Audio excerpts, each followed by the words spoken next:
Hi guys, Professor O'Brien here, just giving you a quick introduction to publishing on the internet, mostly based around the two PDF documents that are available on Blackboard. And we shouldn't be too long doing this, and I'm not going to spend a great deal of time on this. The exercises associated with this are available. And all you need to do is consult the syllabus, which is available in the syllabus portion of our Blackboard site. All right, so I want to open quickly with the document entitled Publishing and Technology, which is available in our course material section of Blackboard. And where does publishing interact with language and technology? Well, virtually all publishing, as we understand the term, involves technology. Publishing is related to the word public and means to make information public.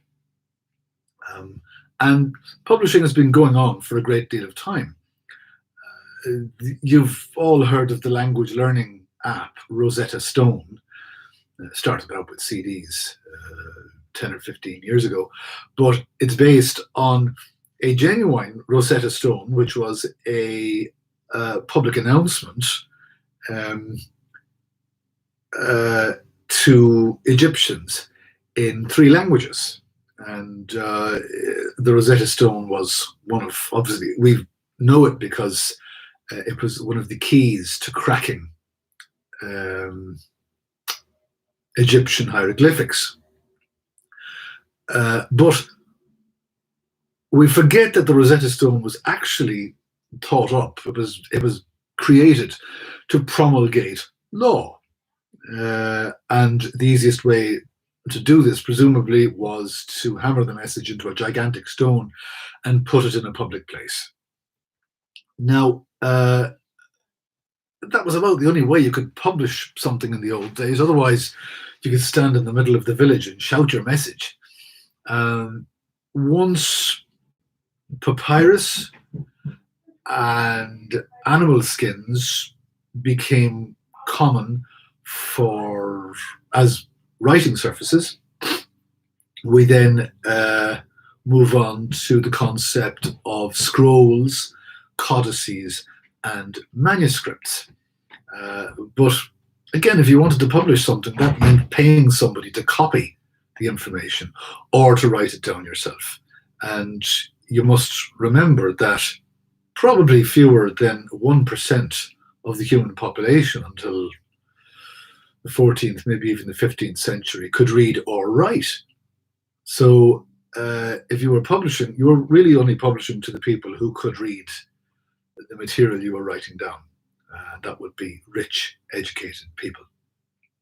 And it was slow. If you wanted to make a copy of the Bible, even if you paid someone to do it, it might take a year for that person to copy the entire Bible. And that's working flat out every day.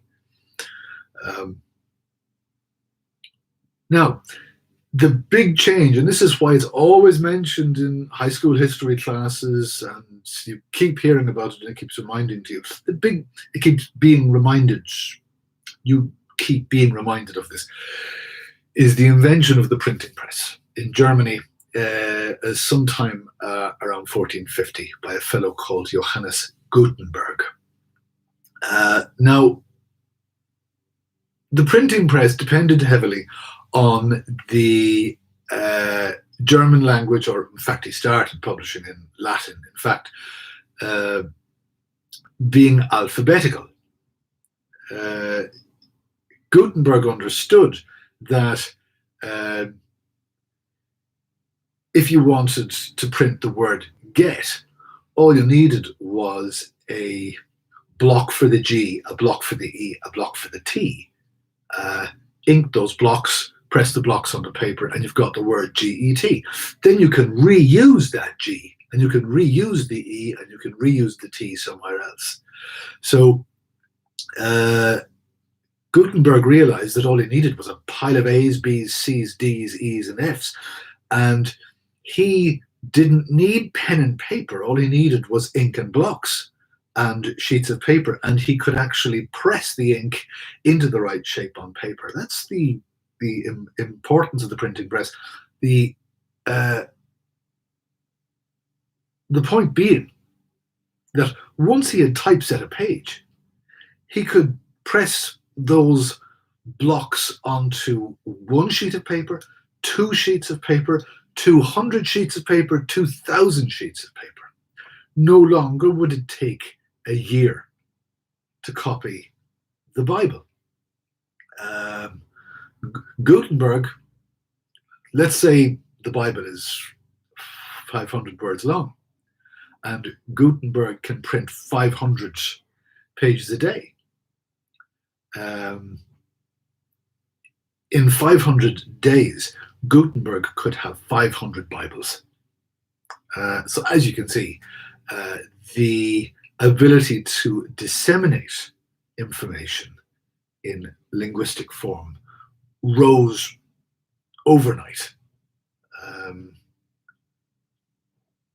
to perhaps 500 times what it had been previously. All right. Now, you all keep hearing about the importance of the printing press. Another major point about the printing press was that it made information available cheaply. And it's no exaggeration to say that perhaps the Protestant Reformation would never have happened had it not been for the existence of the printing press. Because Catholicism, or if you like, old Christianity, stood against the making available of Bibles in any language other than Latin. Now, Latin was no longer spoken by anybody, so this made scripture, this closed scripture from anybody but the most educated people who could learn Latin at university. All of a sudden, Protestants said, we want the Word of God to be available to anybody. We'd like to make the Bible available in German and English and French and Italian and 100 other languages. And they did. This all of a sudden meant that central organizations like the Catholic Church did not have complete control over the message anymore. And if you think about it, that's kind of the point of the internet nowadays as well. If you have an unpopular opinion, you don't need somebody else's imprimatur to disseminate that information. You just go to a blog and put that information up and see if anybody bites. And that's more or less what was happening from the 15th century on. People were able to publish strange or unpopular or anti-establishment messages. All right. Now, printing started out as a luxury process. It was only the most expensive books that got printed. You usually had the books illuminated by hand with the colorful pictures. You would bind your book in expensive leather, and it cost a bit. But after a while, people realized we don't need to bind these things in expensive leather. We don't need to illustrate the pages by hand. The most expensive object in this whole process is the printing press itself. You can use cheap paper, cheap inks, cheap covers, and that's that.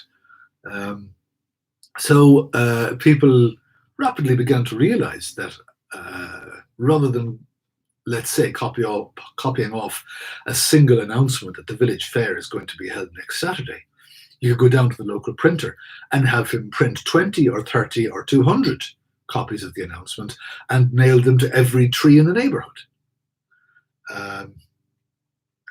Now, it took a while before people realized that printing could be used to disseminate information. In the old days, you had to wait till somebody arrived in the town with a good story to hear what was happening in London or Paris or Rome or wherever. People wanted news. And if you think of the word news, it means the new things. The Romans would put up some basic information in the forum occasionally, saying what was expected to happen that day, what acts had been passed the previous day, whatever. But news, you had to go to the forum to read it. In the Middle Ages, monks particularly began to write annals. At the very least, you could find out what happened that year. And these annals would get copied and copied. And if you were fortunate to get a full copy of the annals, you might be able to find out what happened 100 years ago. Yesterday, not so much. But from the early 16th century on, printers began to realize that they could print news. They could print stuff overnight, sell it in the marketplace the next day, and people would get an idea what was happening in politics, culture, whatever it might be.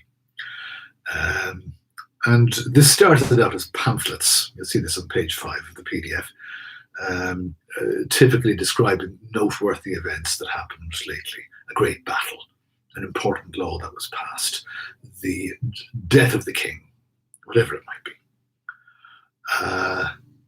Daily newspapers we don't really see till the 18th century, that is to say, about 300 years ago, 350 years ago.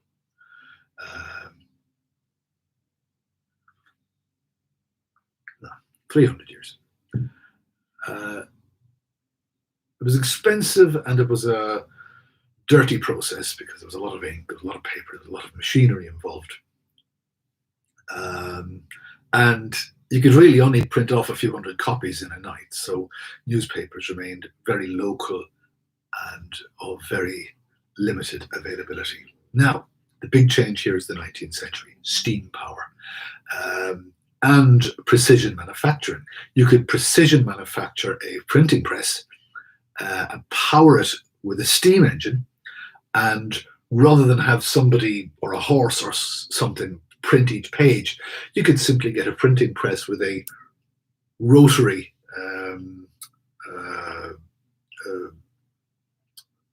machine action to print perhaps up to thousands of copies of a newspaper in a single night. Automation, right? And it's the same process, more or less, that allowed Thomas Ford to build cars in the next century.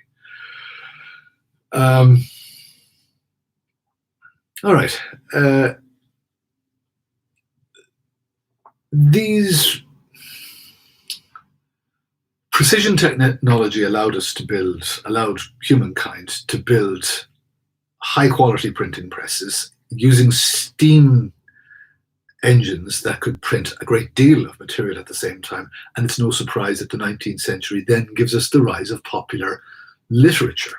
The 18th century, yes, you could find literature, but it was directed at the top 2 or 3% of the population who could read or who were interested in reading. By the 19th century and the availability of public education, lots of people can now read, and they want to read interesting stuff. So you get the rise of popular novels. Novels would typically be published in serialized form. You get a chapter one month, next chapter the next month, and so on. And the whole idea of the cliffhanger comes from this, because let's say you read installments, the January installment. Do you want to read the February installment if there isn't something exciting happening at the end of the January installment? So there's a huge rise in popular literature, pornography, romance literature, the sort of things that your average Joe on the street wants to read. More about this, as I say, in the PDF on page 7. All right. Now, you've seen typewriters, but very few of you have used them. The typewriter was essentially a way of writing quickly and legibly using carbon paper. Carbon paper you probably haven't seen. I only saw it regularly myself in the 70s and 80s when I used typewriters. But carbon paper meant you could put 5 sheets of paper into a typewriter and type a single letter, and it would print through on all 5 sheets. So you might be able to type up 5 pages at a time. Now, I've spoken with friends who typed with carbon paper in the 70s and 80s. They swear that you could never really get more than 3 sheets typed at a time, but it was possible. Now, the early 20th century gives us the photostat, which is really a photographic process, but allowed you to make exact copies of pages in 2 minutes. And that's not bad. It improves things slightly. And if you had several machines running at the same time, you might be able to get, let's say, 4 pages photostated in 2 minutes, perhaps. But it was an expensive process and involved a lot of chemicals and probably poisoned the operators. By the 1940s, 1950s, we get xerography,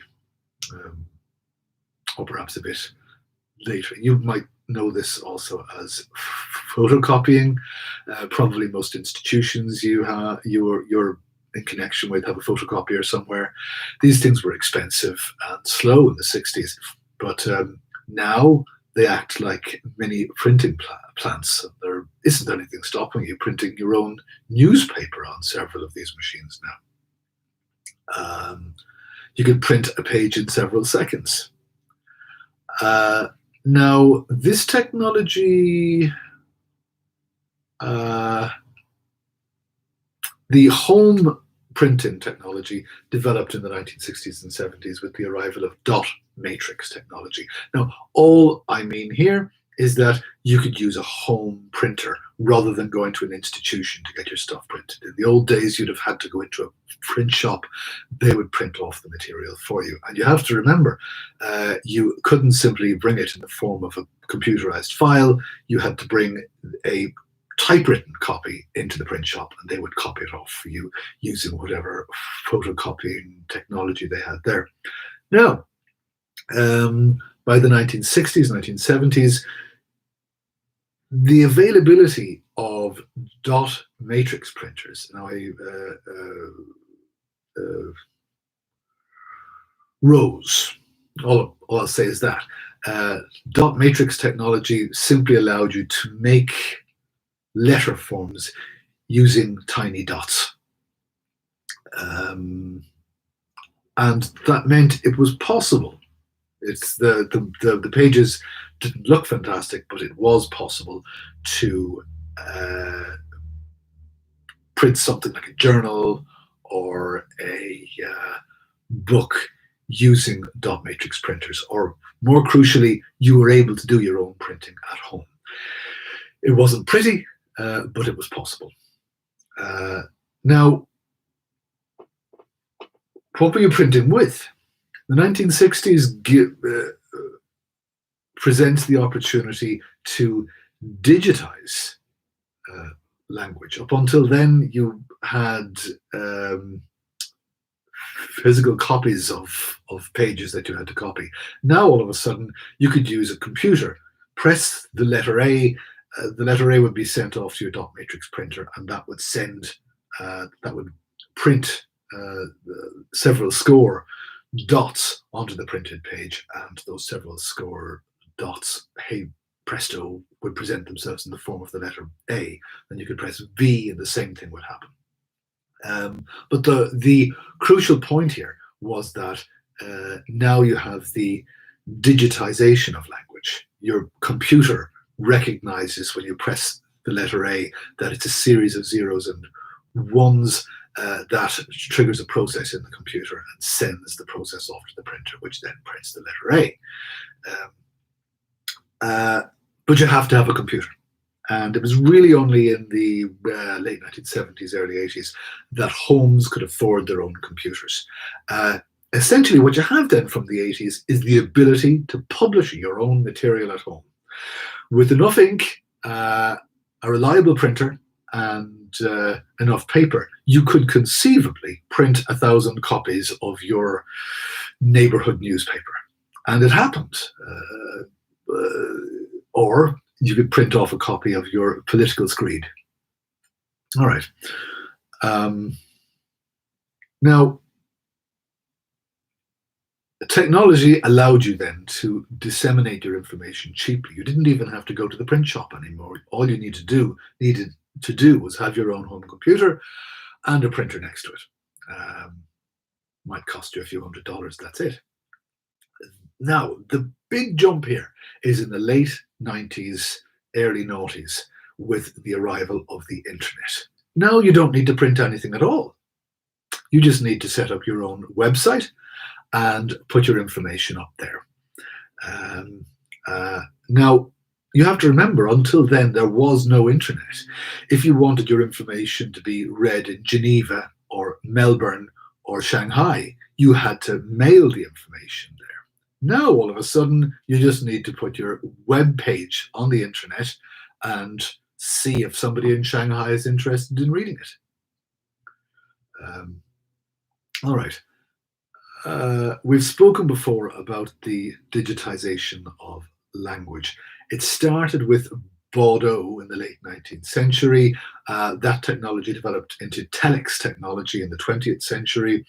And then in the mid to late 20th century, you see language being encoded as ASCII and UTF-8. It was only in the 1960s, for instance, that we were able to search texts for language using the encodings. So, for instance, if I'm interested in finding the word if in a text, if, all I have to do is type in the code, these series of zeros and ones necessary to designate if, and you can have your computer search through texts until it finds the if combination. Now, you'll see on pages 10 and 11, the point of the internet is that, and if you think about it, it's just computers, but it's a computer with a physical or an invisible cable connected to every other computer in the world. When you're searching the internet, all you're actually doing is doing a digital search of everybody else's computer in the world, or a copy of their computer. All right. Now, the whole concept really started out with mainframe computers. A mainframe computer is a central processor with several keyboards and several screens. What you have really is several users using the processing power of the same processor. Now, those mainframe computers started out with terminals that might be a few feet from each other. Then all of a sudden people realized, well, I can extend the cables and I can put a terminal in the next building. Or I can extend the cables and I can put a terminal 2 miles away. Now, all of a sudden, you have a rudimentary internet, right? You have the processor over here and you have the terminal over there on the other side of the town. It's a hop, skip, and a jump to imagine that if I have a processor here and you have a processor over there and we both have our own terminals and we connect those computers with a cable, it's kind of an internet. Now, if we connect our computers with 100 other computers, with 1,000 other computers, with 10,000 other computers, it's the World Wide Web. Now, in the 80s and, well, in the noughties really, there were no standards. Tim Berners-Lee invented HTML because he wanted to be able to present documents. And he thought up this concept of hypertext, where if you saw a string on the screen, you might be able to press that using your cursor, and it would take you to the document that you wanted. But that assumes that your terminal, or your computer, I should say, had its own web browser. And in 1991, there was only one web browser. It was called World Wide Web, and it was a program invented by Tim Berners-Lee to read HTML documents. But rapidly, people began to realize that you could present entire pages. You could present a newspaper in HTML. And that gave rise to people putting up their own pages, setting up their own websites, and making HTML itself searchable. So now the New York Times is making its lead stories available in HTML. The Irish government is making its information available in HTML, and all you need is an ability to search those servers and find that information. Okay. Now, HTML is discussed a little more in the next document, so I am going to leave that until I discuss it in a moment. And remind you that the most important thing about HTML is how visual and presentable it is. In the old days, you had to type in opaque text on the command line to get information from somewhere else using an interface like FTP, File Transfer Protocol. Now, all of a sudden, all you need to do is go to a website's head page, and they will present all the information available on the website as hypertext, and you'll click whatever links you like. This gives rise to Google, for example, Alta Vista, Yahoo, which originally started out as search engines. They realized that all of this information was available all over the world, in China and Australia and Brazil and Ireland and Canada. How could you find it? So they began to catalog all this information and make that information searchable. And that's essentially what gave rise to the big internet giants of today, like Google.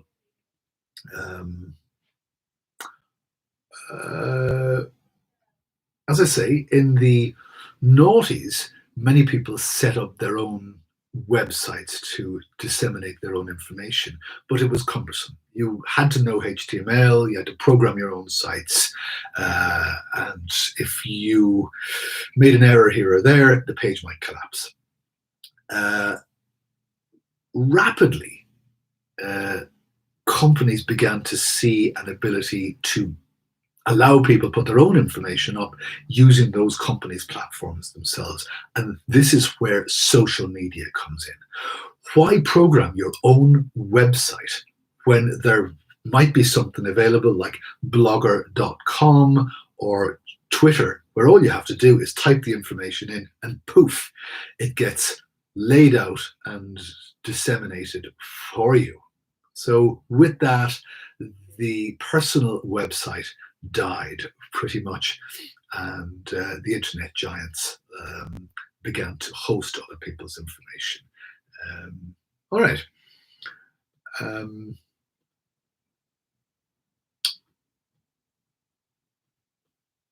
I'm going to leave things at that, and we'll move on to discuss HTML in a few moments.